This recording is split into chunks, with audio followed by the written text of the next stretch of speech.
Hey, everybody. Welcome to the Santita Jackson Show. Oh, it's football Sunday. And of course, by the time you hear this, it will be Monday. So somebody will have won. It's going to be great no matter what. I think it's going to be a great game. Hope you have a great, and safe time.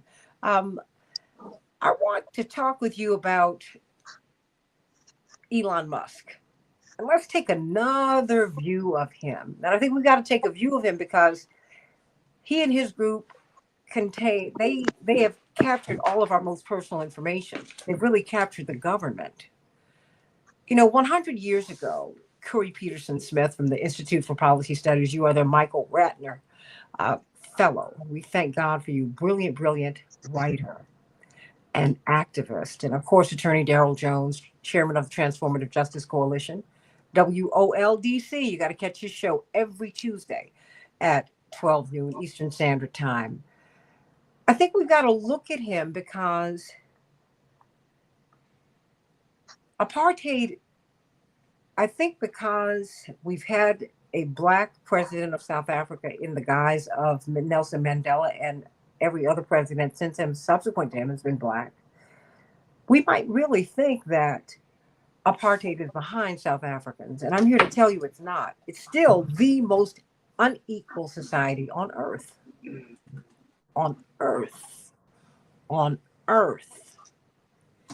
The difference between South Africa and, say, Zimbabwe. Robert Mugabe was at one point celebrated as a freedom fighter. And indeed, even as he was fighting for Zimbabwe to become free and to become Zimbabwe, he would have tea with the Queen of England. But there was a difference between the negotiation that he had with the white regime and the negotiation that Nelson Mandela had with the regime. No harm, no foul. It's just a little bit different. And they were treated very differently subsequent to the conditions that they imposed upon freedom. When Nelson Mandela came out of prison, he said, first, we want the vote. Robert Mugabe, Dr. Robert Mugabe, he and his wife were renowned as educators, not just across Zimbabwe, but across the continent, such as the honor that they confer upon educators. He said, we want the vote and our land. See, land is the basis of all wealth in the world. That's why the American dream has always been so poignant, such an incredible dream, because we have been the only industrialized country that allowed you to own your land, not your house, but your land. So if you strike oil on your little patch of grass, it belongs to you. Mm-hmm. If you find a diamond on your patch of grass, it belongs to you. Now, if you really study what's going on in America, that is less and less true. So Mugabe was vilified in the Western press. Queen Elizabeth refused to have tea with him anymore when she found out that he decided that he wanted his land. Nelson Mandela has remained an icon. Now, interestingly, when you go to Africa, Mugabe is absolutely revered, as is Mandela. But I think it's important for us to understand Curry Peterson Smith and Attorney Darrell Jones, those politics. Ownership. And so when you hear these stories about Zimbabwe now and the mess that it is, well, it's because these black people in Zimbabwe, and they have the same structure in Zimbabwe that they have in South Africa. Coloreds live over here, Indians live over there, and black people live over here. Those of us who are sitting on this panel today would not be able to live in the same neighborhood today. As insane as that is to us, that's the way of life for them. Fortunately for us, that one drop rule kind of saved us from the sickness. We have our color problems, no question. True. But that one drop rule kept Thurgood Marshall over here. kept, you know, I mean, kept light skinned folks over here, kept Walter White over here, kept, you know, Adam Clayton Powell over here, kept caramel colored people with fine hair, kept them over here. Did just because you are black and you identified as such, and you were identified as such.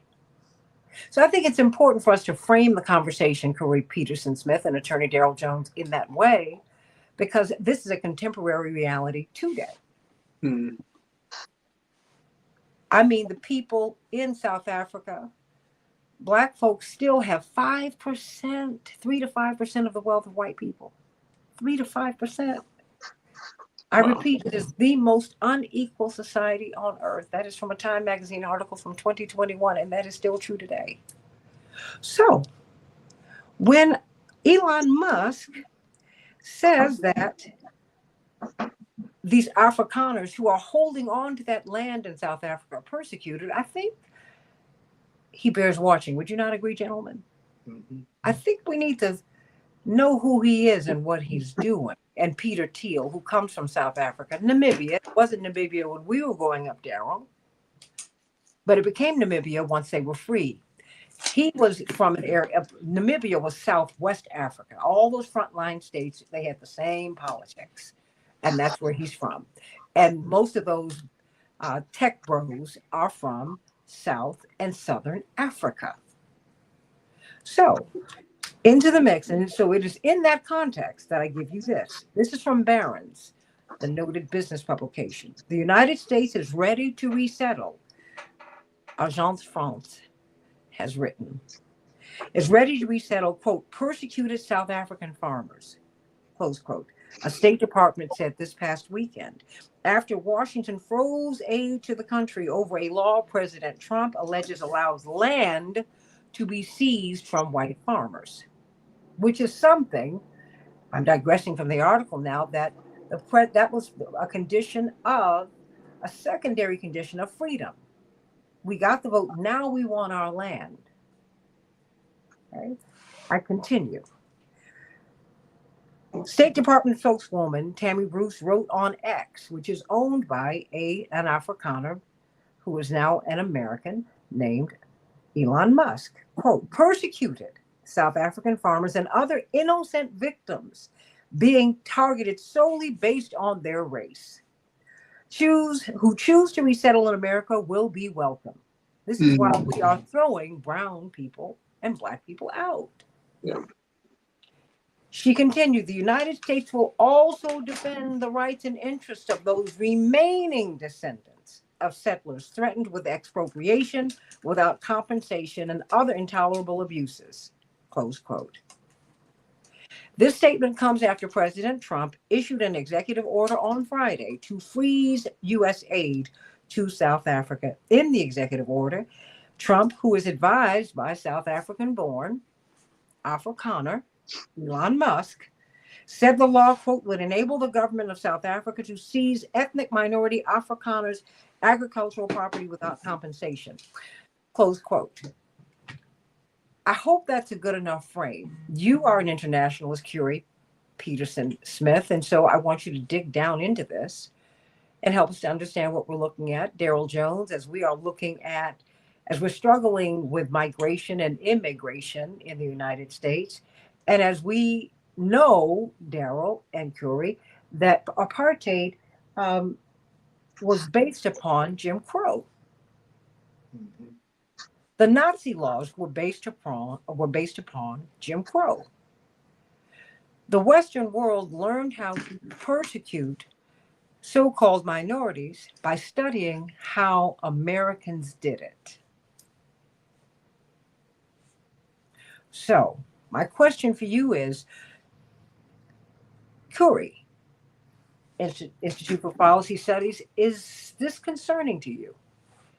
That they're calling to resettle Afrikaners who felt persecuted, people who resisted black majority rule, Right. who resisted the end of apartheid, that they would be brought here. I mean, it's deeply concerning, and it is also it is also the latest phase in a story that actually we know that's ongoing. I mean, I love that you began our conversation talking about this moment by going into some history, in some of the geographies of, I'm just going to say, colonialism, colonization. Colonialism is this, it has shaped the world that we live in so profoundly. And yet it's something that really is not talked about in the United States. It's talked about a lot of places elsewhere in the world, particularly places in the globe, throughout Africa, throughout Latin America, throughout Asia. But here, there's this kind of, I mean, I remember in school learning about different stages of history. It's like the age of colonialism as this thing that began and ended. And the truth is, the world we live in today continues to be shaped by colonialism. And there are these different sites around the world where colonizers experimented to figure out, how are we going to maintain a situation where a minority of people, particularly white folks of European descent, are going to hold the resources, as opposed to the world's majority and the majorities of these different countries, right? Mm-hmm. And South Africa is such an important kind of site of experimentation. Experimentation, that sounds like a euphemism, because it such incredible violence, mm-hmm. that the apartheid system developed.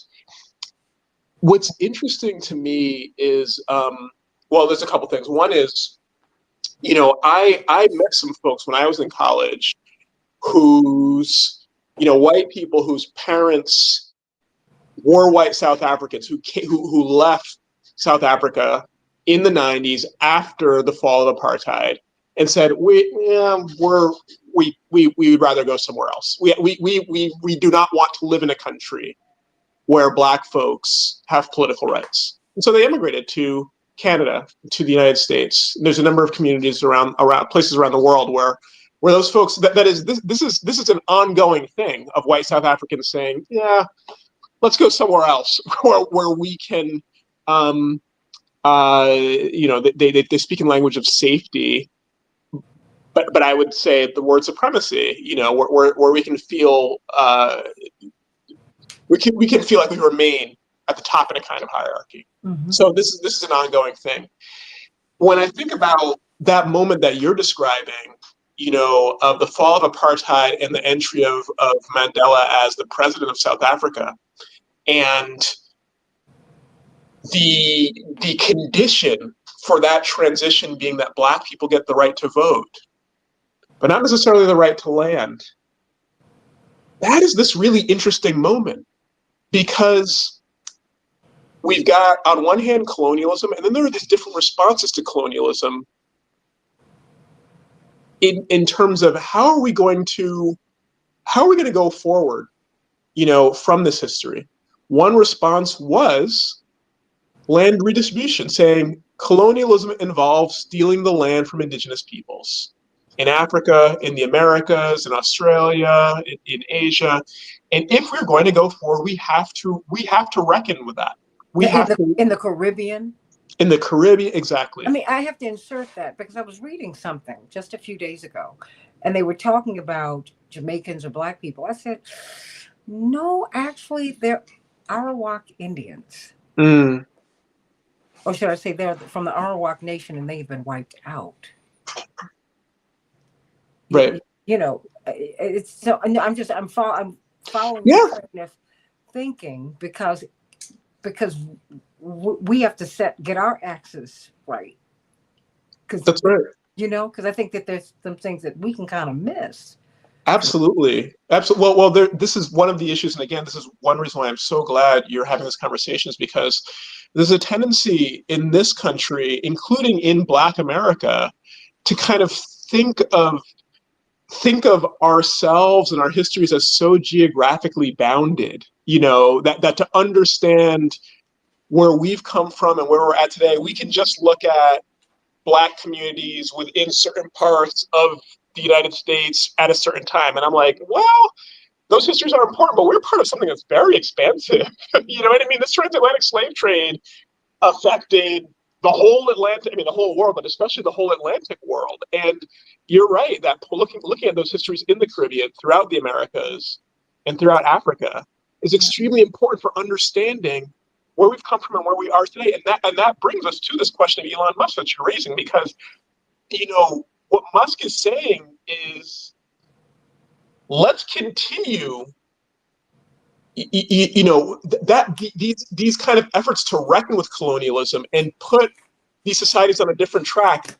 He's rejecting that entirely, and saying we actually want to continue with, frankly, the world he grew up in. And I'll just add my comment there. I think it's so important that you're highlighting this, because this isn't just an ideological thing for him.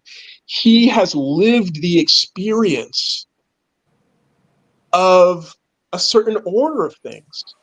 And again, I'm reminded of, the first time I met, the father of a friend, a white South African, when I was in college, and he said, well, it's just the way it was. There was a white bus and a black bus. I mean, he accepted that as normal. And he shrugged. Elon Musk, what's that? Atlas shrugged. Yeah, exactly. Yeah. and Elon Musk accepts that as normal, And by the way, there's I'm just going to put on the table, we may not get into it, but there's any number of implications to, that come with that worldview. Obviously, it's white supremacist, but that world was extremely repressive in terms of political rights, incredible policing, surveillance, a high level of militarization as men are forced to, quote unquote, serve in the South African, military to defend, quote unquote, not only South Africa, that society, but the borders, etc. It was extremely anti-gay. It was extremely misogynist. I mean, all of that. So it's really important that we're talking about the white supremacy piece, because that really is the pivot on which it turns. But let's keep in mind, there's a whole very right-wing authoritarian way of having a society that Elon Musk grew up in and sees as normal, and that's very attractive to people, to people beyond the white South Africans. I think Donald Trump hears that, he said, okay, this is fine. This sounds okay. This can work with, these various constituencies. I'm trying to speak to the evangelical, whatever. This all works together. So it's very useful to kind of interrogate this like you're doing.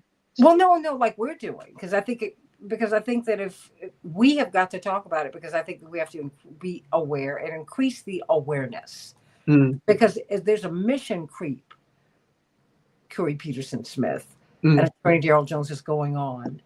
I'm not a driver, but I've noticed there's a very interesting looking car that's on the road. It's short, squat, wide. It's a Tesla, right? And the Cybertruck. Yeah. And I was like, this is an odd piece of machinery. Yeah. But you know what it reminds me of? The Hummer. Yes. And the Hummer, my mother, years ago, she had a Land Rover. Because Range Rover was just, my mother is like 5'1". And so she almost had to take a running start to jump in the car. At the point, she just gave up because it was just too high. She really needed like a step stool to get in it. My father thought it would be nice. She was like, I can't get in this car. I can't get in it. But she said, I would never get a Hummer because that car was used to terrorize South African black folk. Yeah. She said, so she said we could never own that car.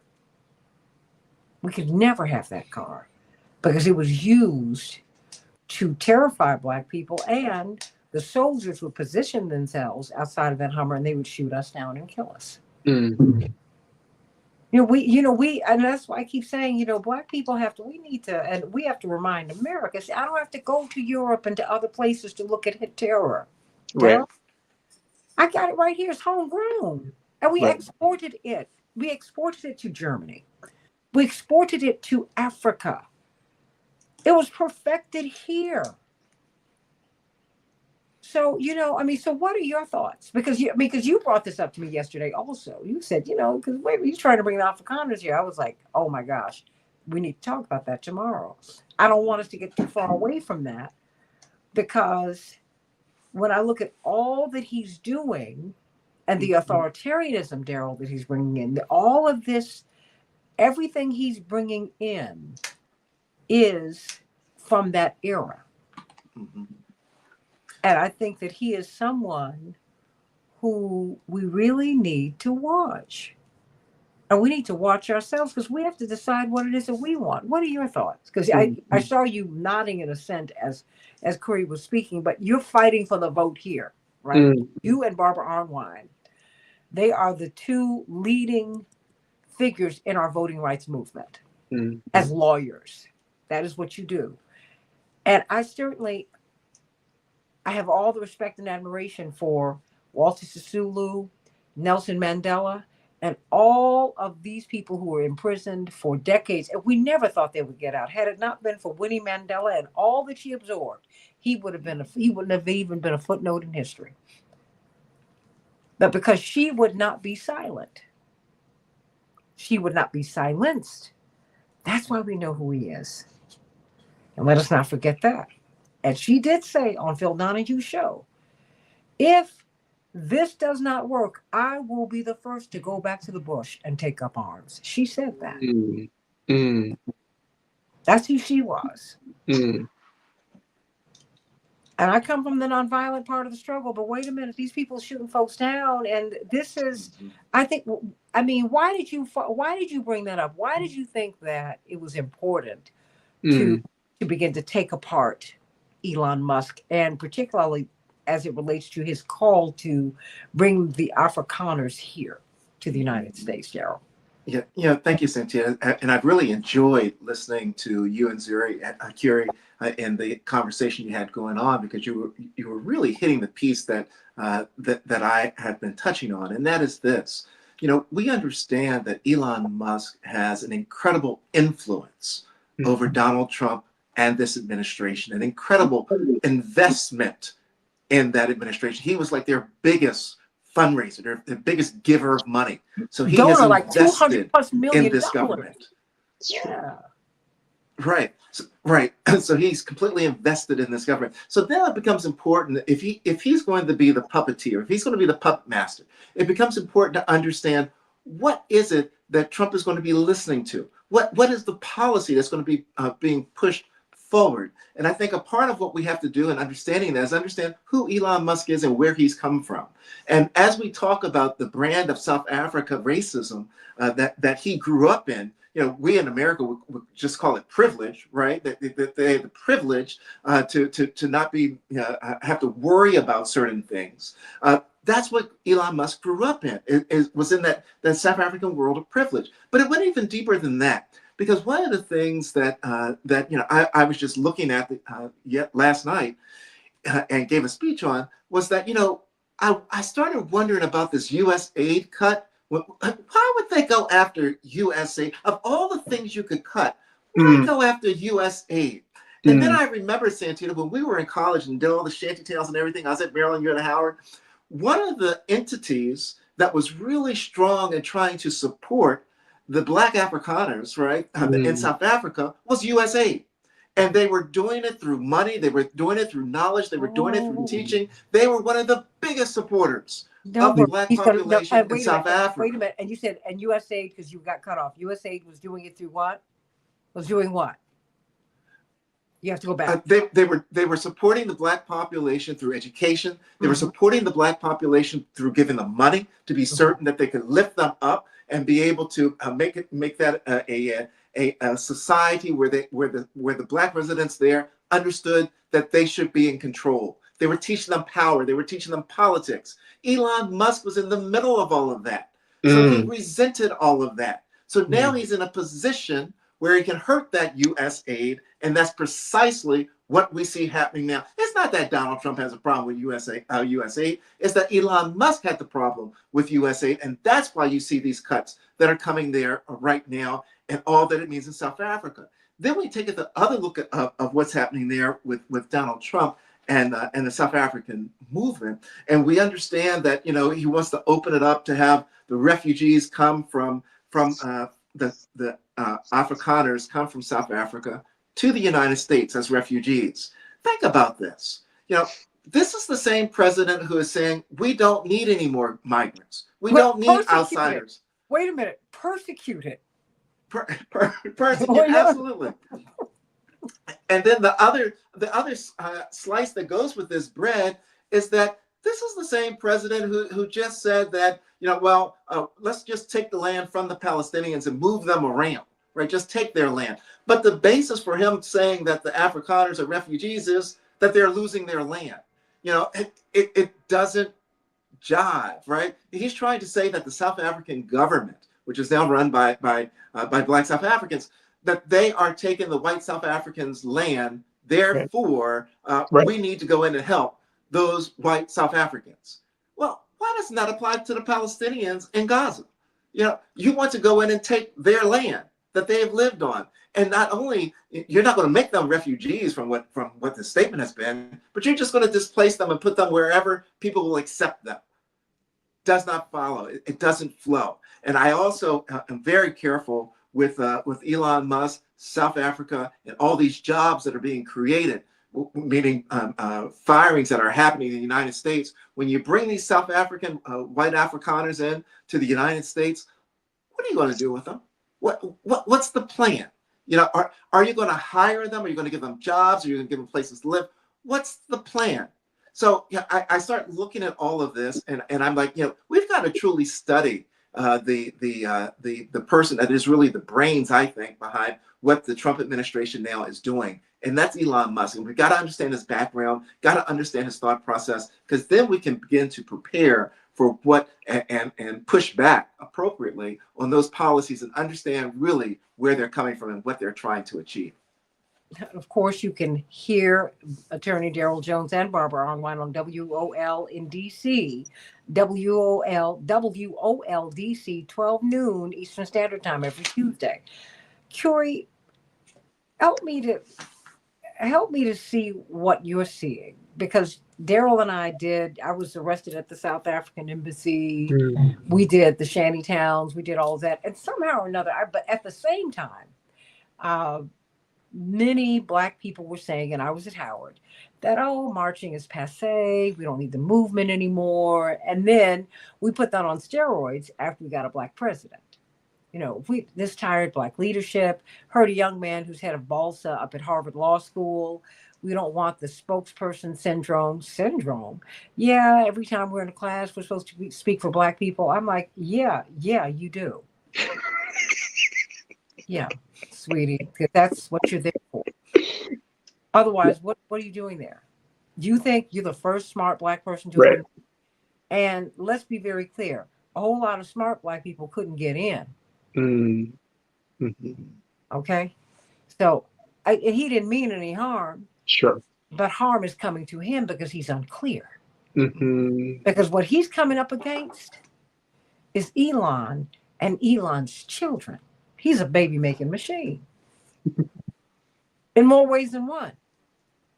They brought Marco Eles back, the 25-year-old who said that I was racist before it was cool. No more Indians. And J.D. Vance was married to an Indian American woman, the daughter of immigrants, said he needs to be back. His whole career shouldn't be ruined. I'm like, man, and you got these brown children. Are you for real? Yeah, because I don't know who his wife is. I knew she had progressive politics. I don't know, because Black people can never be white and everybody else can be. It kind of keeps us on this side of clarity. And I thank God for that. Yeah. Because even Indians, after the Supreme Court decision from many decades ago, they fought to be white. And God bless them.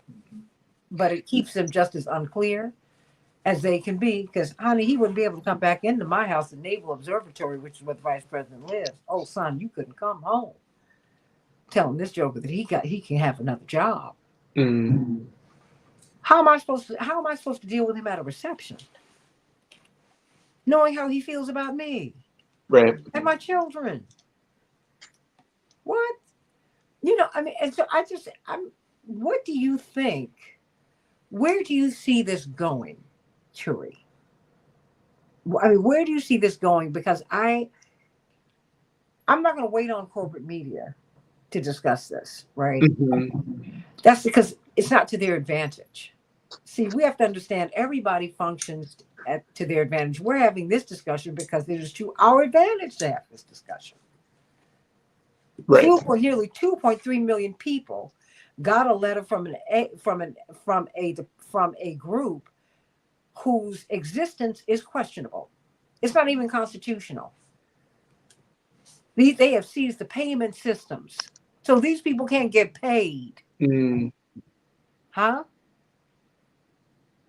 Will they have their health insurance? What if someone is in the middle of cancer treatment? What if you need your asthma medication? Oh yeah. No, it's like that. Right. You know, take this or else. That's what they were faced with. When you get a Most people are not movement people. So when they get a letter from the federal government, they're not ready to fight. They're ready to give up. I'm not mad at them because Dr. Kings don't grow on trees. Robert Armwines don't grow on trees. You don't grow on trees. You don't grow on trees. The air is real thin up here because ain't that many people here. Because you're a little crazy, right? Yeah. So I'm just saying, what is when you talk to people, Mm.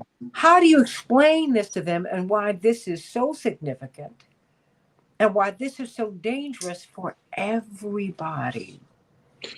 Well, first of all, I love this question of where are we going? How's this going to play out? And yeah, what does that mean for our conversations right now?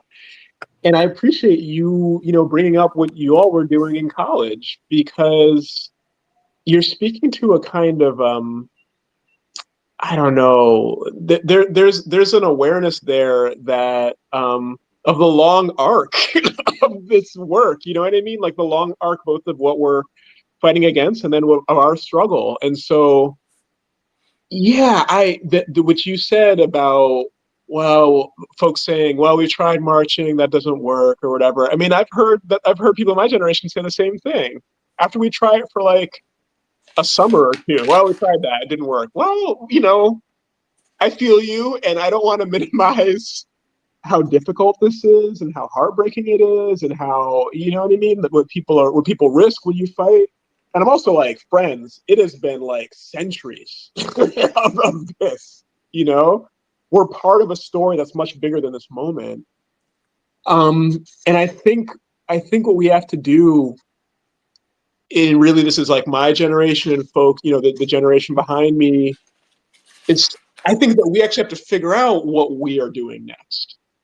You know what I mean? Like at the moment, yeah, I mean, I'm hard pressed. I say this with love, and I know, I'm grateful to know activists across this country. But when it comes to kind of a national sense of what we're doing, a Black agenda, certain organizations, certain leaders, that across the country, people look to and say, yeah, this represents, a Black agenda right now. I think that at the moment, we don't have that. It Mm-hmm. has to be created, recreated, Mm-hmm. in this moment. And that's Well, going to take some hold on. time, you know? I think we have to Oh, I know. can't hear you, Miss Santita. Oh, can you hear me now? Do you hear her, Daryl? I can Okay. hear her. Can you I can you hear can't me? hear. I can hear Can you you. hear me, Corey? Can you Yeah, hear yeah. me? Can you hear me now? Uh-oh, maybe it's Okay, my. you know what? Go out and come back in. I'm gonna. Yeah, come back in. Oh no, Yeah, here we go go. out and come Now I back Okay, you can in. can hear hear me you. now? Okay, Yeah, We great. can hear now. Because I Okay. went all the way down, but that's word, okay. word. Thank you. Sorry. I think the question for me is I don't know if we understand how necessary it is for us to have a Black agenda. Yeah, Because we've gotten watered down. yeah, And I am all about coalition politics. I'm all about it because I know at the end of the day, we cannot win alone. But, you know, the rainbow will look like a slurry if each color is not strong. mm, Yeah, I'm keeping it 100. I mean, yeah, yeah, you know, and because we're at the because we are at the bottom, but at the bottom we're the foundation. We're not at the bottom as much as we are at the foundation. And we have the strength because we've had such a big fight. Because I'll talk to our brothers and sisters in the diaspora and I will say, you Mm. know what, I hear you. And I'm so with you and your fight at home. But I want you to know we won in the United States as a minority against the biggest, baddest empire there has ever been. Mm. I, hey, we gave you Frederick Douglass. We gave you Fannie Lou. I can keep on going Mhm. because it was this kind of oppression from this kind of power. Every action merits an equal and opposite reaction. You meet an oppressive force with an equally strong force that fights it. And that's what we've produced in this American African American struggle. And I think we need to stand up for that. Yeah. Doesn't exclude anybody else, but you got to be in on this piece Mhm. because we've got to understand what we are up against. Because we're going, like you said, when you bring them in, where are they going to go? You know where they're going to go? They're going to be your boss. They're going to be your neighbor. Maybe. And more than that, they're going to be put. Oh, think about it. Yeah. They're going to be put. They're going to be automatically plugged into the highest Yeah. reaches of power. Yeah. Because the place is already there for them. We have to fight. Think Yeah. about that. And if we don't acknowledge that, look, when we moved into the house that we live in, nice neighborhood. Our next door neighbor was a very prominent white physician. Ramsey Wolf lived next door, the great jazz musician, and our neighbor on the to the north, immediately next door, was a world-renowned cardiologist. And we were friends. And I remember my father, when we first moved in, I was about 7. And he would get us up out of our beds intermittently. About 11, because you're in bed, you have your bedtime. And he would have us go to the guest room and look at our neighbor studying at Hmm. 11:30, 12 at night. And he was 8 or 9 years older than we were. He was in high school. So he said, "That's your competition. Mm. Do you see how hard he's studying?" No, he might have been about 6 or 7 years older. He said, "Baby, that's how hard you're going to have to study." He said, remember, slave masters never retire. And he wasn't calling him a slave master. He was just letting me know how hard you got to study and how hard you got to fight. And I say this to our white brothers and sisters who are listening to us right now. Because guess what? Apartheid is going to hurt you. Because we're dealing with authoritarianism. Some white folks, a whole lot of white folks got these letters that were threatening them. If you come, we're not going to let you back in. They couldn't get back in the building. Yeah. And so I'm just, and so I'm thinking that, Curie, we've got to understand how important it is for us to be reminded of the struggle. Can I just on that real quick, because you said, and again, appreciate we're centering this on the Black struggle, Black history, but when you say white folks are going to hurt too, like a few years ago, I had the opportunity to speak at this event organized by this group called Scientists for Palestine, even though I'm not a scientist. But they had me It's speak. okay. And I mentioned, and I was talking about not only Black Palestinian solidarity, but that itself is rooted in a kind of Black internationalism, and anyway, I mentioned South Africa and apartheid South Africa, and about how the movement that, frankly, y'all were leaders of.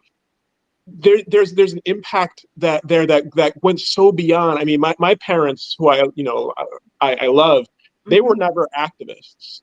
But I remember being a little kid and my dad, going shopping for sneakers, and my dad said, "We don't buy those sneakers because they do business with South Africa." This is somebody who's not an activist, but the movement had an impact that people like him who kind of grew up in that world, he absorbed something, He had a right? consciousness, though. There's a consciousness, Yeah. exactly. I gave this talk, and afterward, this white man, came up to me and he said, "I'm from South Africa and I'm gay." And he said, and I was part of the fight in South Africa. And we were arrested. And, the police said, if you don't stop this, we're going to out you as being gay. And he left. He left South Africa. I mean, it was that is these authoritarian regimes of colonialism. It requires such a level of violence that, of for course, everybody. I mean, there are certain communities that are targeted, but you cannot escape it, And that kind of violence, again, for Elon Musk, this is normal. So, yeah, I just appreciate you talking about the fullness of what we're dealing with, I'm just thinking about on one hand the kind of legacies that you're speaking to. That's really centuries of struggle, in this country for freedom, and I'm thinking about what has been taken away from my generation in terms of access to those histories and those legacies, and we have to reconnect and rediscover and then build our own thing, build our thing for this time. Well, and build upon you, because you can build upon. You got to Yes. understand who Paul Robeson was. Yes. And understand why how it is that he was able to lock into Russia. Because I respectfully disagreed with one of our guests this morning. Russia are the bad guys. I'm like, when I'm in Africa, that's not what I'm hearing. Because they say no, well, they didn't colonize us. So I'm not. Those politics to me are very, very white. Mm-hmm. And my politics are not that. Mm-hmm. They're not that. And so you all have to understand, when I see North Korea line up, North Korea identifies with the Palestinians and with the African struggles. So I got to step back and go, wait a minute. Who's identifying with me? Why is it that when Black kids, my parents' generation, were being hosed and bitten by dogs, why is it that when it made the cover of the Pravda, which was the USSR paper, the United Socialist Soviet Republic, their main paper was the Pravda. And when that was on the cover of the Pravda, America was shamed into changing its laws. Right. They said, this is what you do to these people. So y'all gotta understand, no. I don't have that issue. My issue is, and that's why when Reverend ran for president, you had a gay desk. That had never happened in top tier American politics before. You had a Palestinian and an Arab desk. Mm-hmm. You had a Jewish desk. Mm-hmm. And he said, yeah, this is a Black campaign. Obviously, I'm a Black candidate. He said, but this is an American campaign first and foremost. It's coming from the Black perspective, though. And that's what we have to keep uppermost in mind, Daryl. It's the perspective. I'm not from the big house. Sally Hemings didn't free one of her children. Not one. That's run away. Right. And Santita, it is a part of what Carrie has been saying with regards to the future, right, and the younger generation, because I'm one of those, I guess, crazy people that really believe that the generation behind us really does watch what we're doing and how we handle things, and do we speak up, do we sit down, what do we teach them, what have we said, what have we done, because they're watching what we've done, because what we should be doing is what we learned from our generation, the generation that preceded us, and they want to grow from there. So, I get really excited when I come across people like Curie that are willing to pick up that mantle and say, I'm going to learn it, I'm going to understand it, and I'm going to apply it, and I'm going to do it without being afraid. I get encouraged when I come across people like, Justin Pearson, right? Down in Memphis, Tennessee, that said, I'm willing to stand up, for what is right, and fight for my people and fight for that which is inclusive. So we come across people that are willing to do that.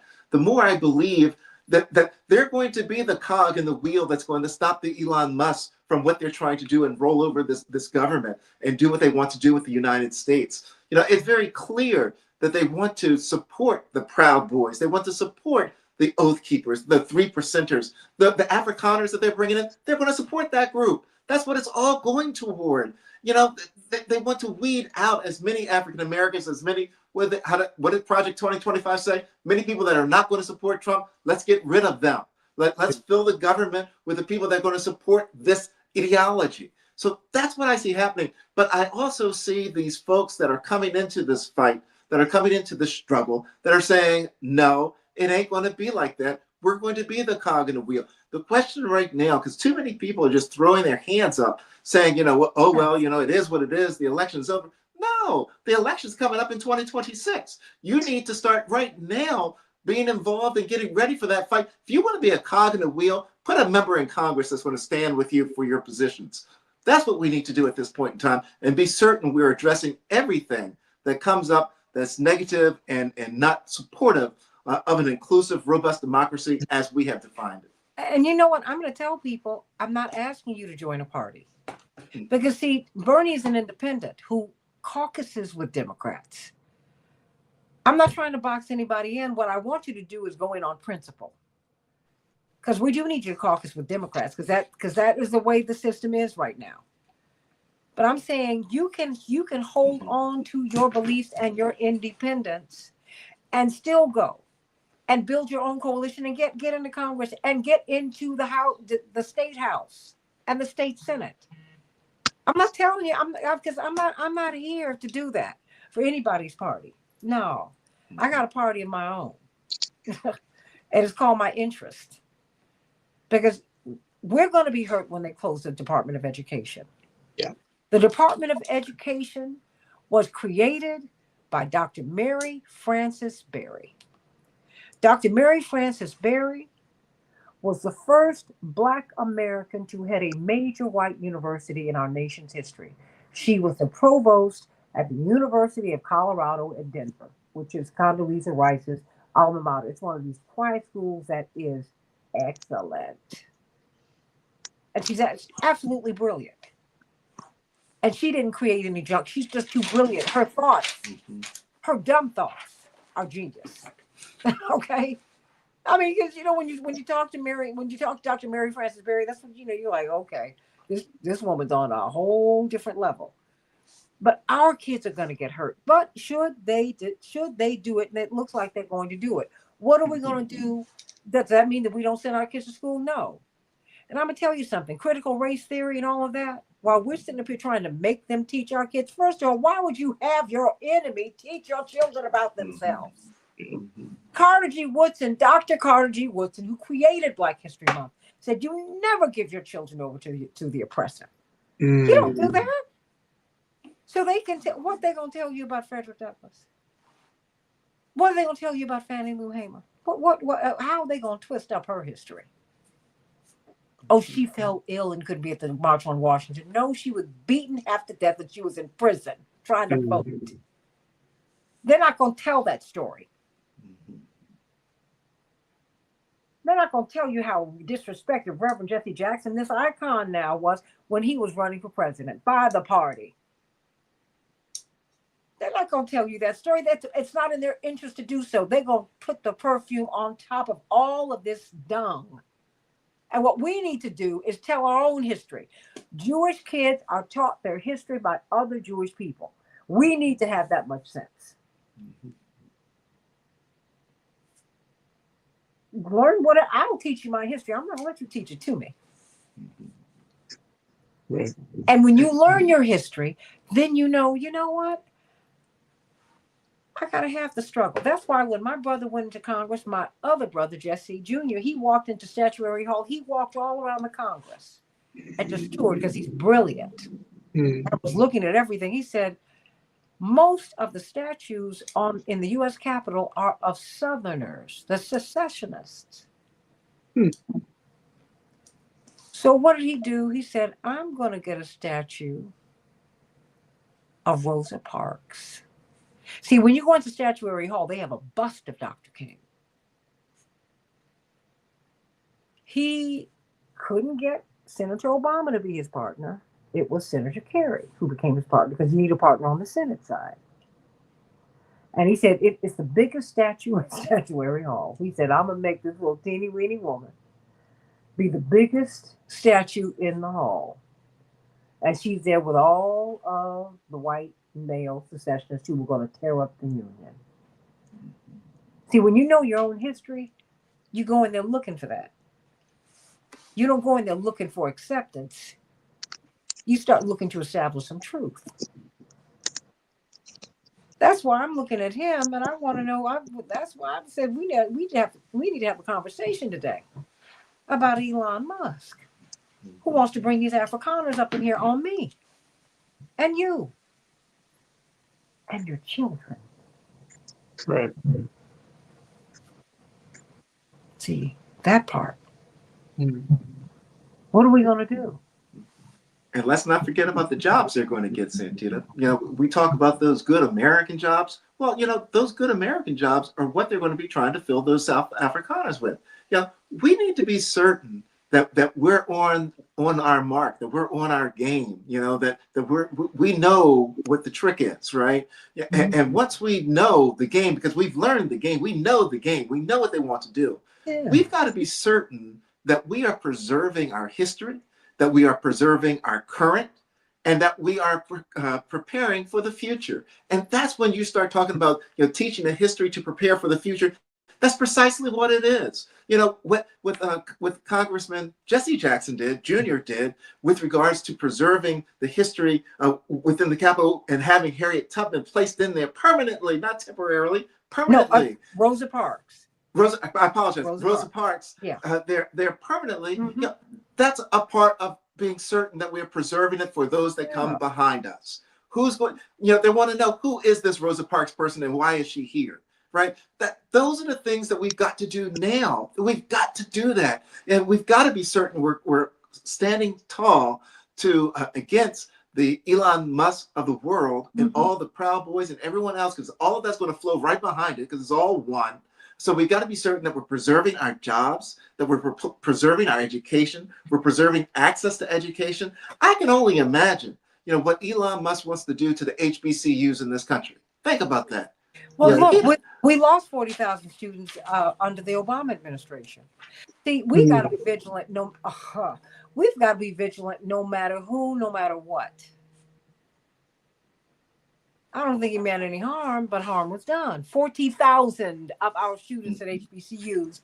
You remember that, Daryl? Oh, yeah. Because they were NAFIO, the black organization, the lobbyist organization for black colleges. They were going to sue the Obama administration. They said, I don't want to have to do this.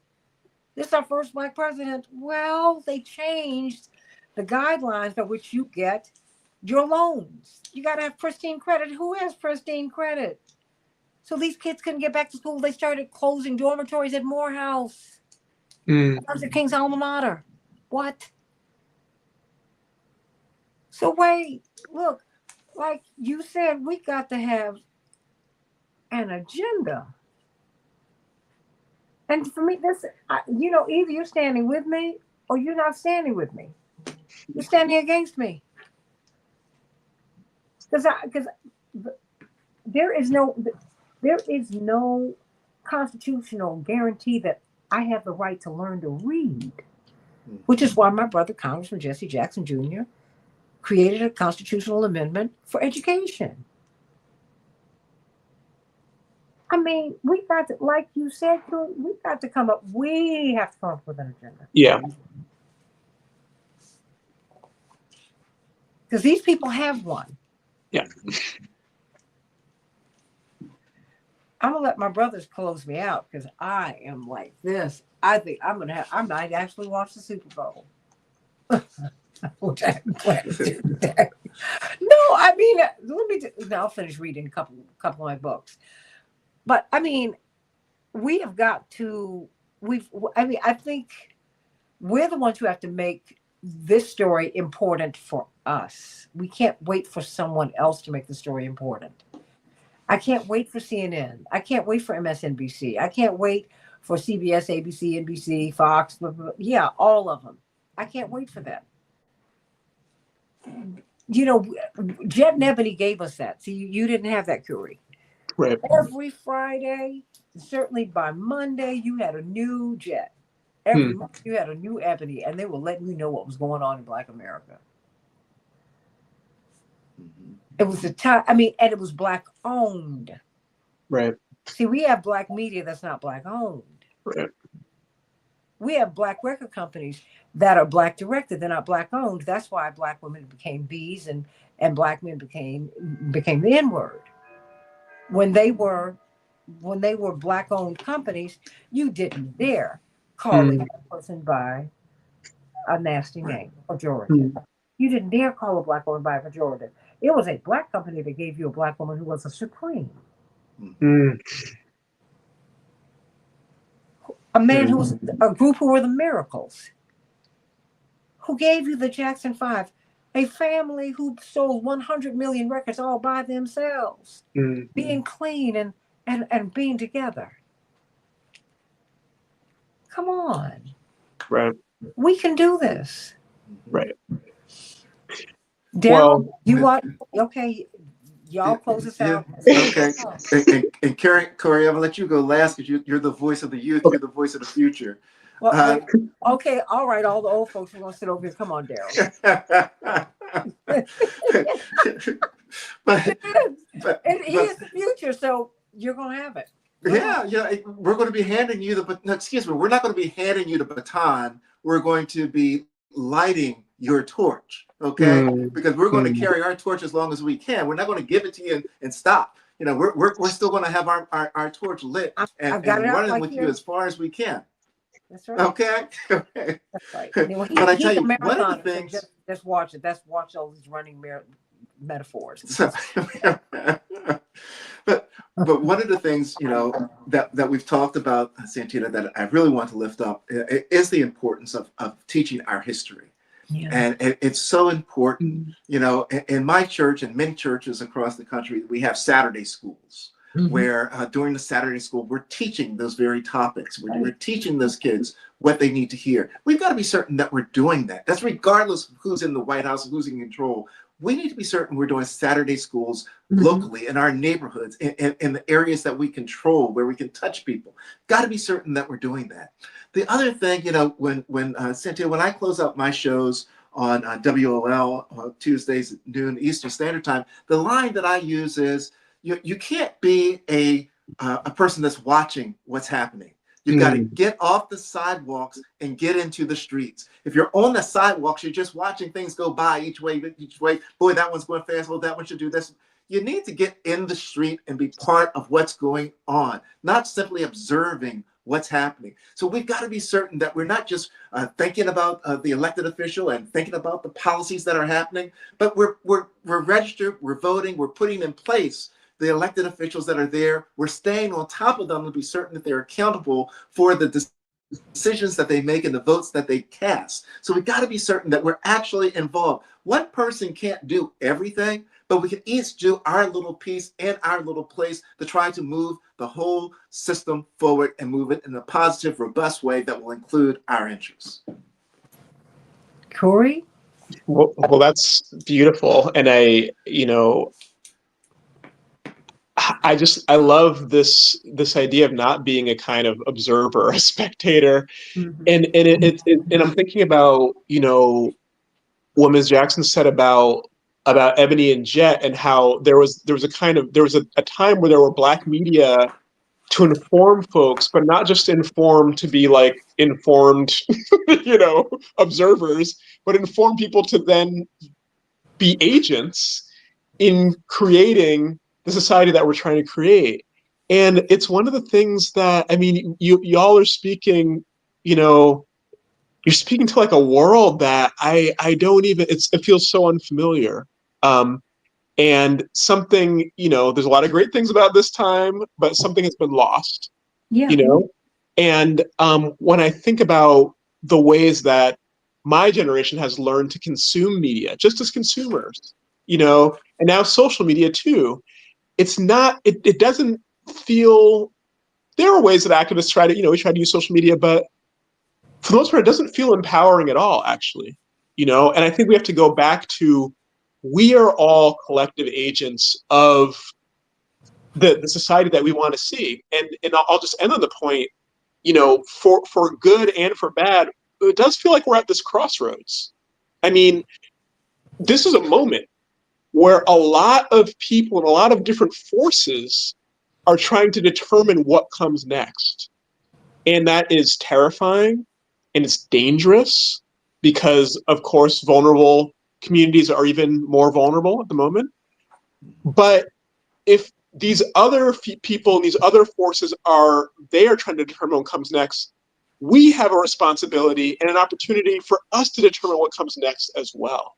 So that has to, yes, involve, again, thinking about our time and our generations in this moment and what does it look like now, but it has to be so deeply informed by our histories, including our the histories that y'all literally made, Yeah. feels so relevant. And I'm so grateful for these conversations.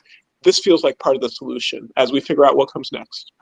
Well, you know what? We were actually part of a generation who were following people who had who came out of the 60s before drugs were dropped on everybody. Right. Because they were dropped in the white community as well. Because that was the last time, well, it was a time when people felt empowered and they behaved that way. And you saw that during the Jackson campaigns. And I'm not talking about the Jackson campaign because that's my dad. No, I'm talking about Reverend, and because that's where I met Cleo Fields, who was a young kid with no money, who was president of student government at Southern University, who somehow or another found his way to DC because he wanted to see this black man announce that he was going to run for office. And he got back and started registering people to vote. And at 21, he was in the state legislature. That's what I'm talking about. I'm talking about Abel Mabel. I'm talking about some people. I'm talking about Maple Tang. I'm talking about some people. I'm talking about Nadia Velasquez up in New York. That's who I'm talking about. I'm talking about Barbara Lee. Who was a welfare mother. I'm talking about those people who felt empowered. Yeah. Now it's our responsibility to pass that forward, because Reverend has always been on an assignment from Dr. King. Dr. King saw that he was working and organizing, and felt that he was such a brilliant organizer that he went against, and Ralph Abernathy and James Bevel pushed Reverend forward. He said, you need this guy, because he's 22, 23, organizing everybody in Chicago, and he's a student at the University of Chicago. You can do this, everybody. You are somebody. I understand executive orders are being signed, but you know what? Executive orders are being signed left and right because Trump doesn't have the votes in Congress. It's a razor-thin majority. And for this reason or another, people aren't going to sign on. So you need to call 202-224-3121 and let the Republican members know just what you want. That's why you got to do executive orders. That's how powerful you are. You have the power. Elon Musk is not bigger than you. Nobody's bigger than you. Let no one have power over you but God. And if we've come this far by faith and by working, we can go even further. But we've got to go into the promised land. And the promised land has love, it has justice, it has mercy. It's not about being in the big house. It's about everybody having a house. That's right. Now, either you want to end the plantations, or you just want to get out the fields. Choose this day whom ye will serve. That's right. Because some of us really don't mind the fields. I just don't want to be. I want to be in the big house. Well, I want the plantation system to be over. How about that part? Right. And if you still want a plantation system, you need to clean out your mind and your heart so you can decide that you want freedom and justice and liberty for everybody. That's what this is about. I'm not saying that there will never be rich, that there won't be any more rich people, but there should never be anyone who's poor. That's a sin, and it's our collective sin. That anybody goes to bed hungry, that anybody is living without a roof over their head that is decent, that is clean. It is a sin that anyone cannot actualize who God sent them here to be. How many people have we thrown away who had the cure for AIDS and cancer and multiple sclerosis and ALS. We've thrown these people away. We have not developed so many minds playing games. We've got to stop that. We can't afford it. So I thank you all for this wonderful conversation today. May God bless you. I salute the divinity in you, and everybody here. And everybody, please, please, oh, don't worry about the typos, sweetie. It's all right. And Jasmine Crockett is on fire, and then you be on fire. Everybody get on fire. That's right. Be lit. How about that? And like and share this conversation. Like and share this conversation. And please, whatever you do, don't hate anybody. Elon Musk is not to be hated. He is to be pitied because he's functioning in fear.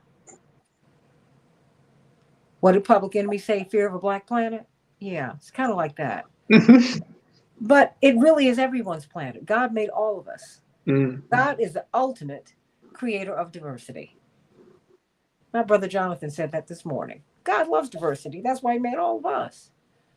So get on over that. He made all of us in every way that we show up. How about that part? So let's love each other. That's the commandment. It's not a suggestion. Let us love each other. Let us do that.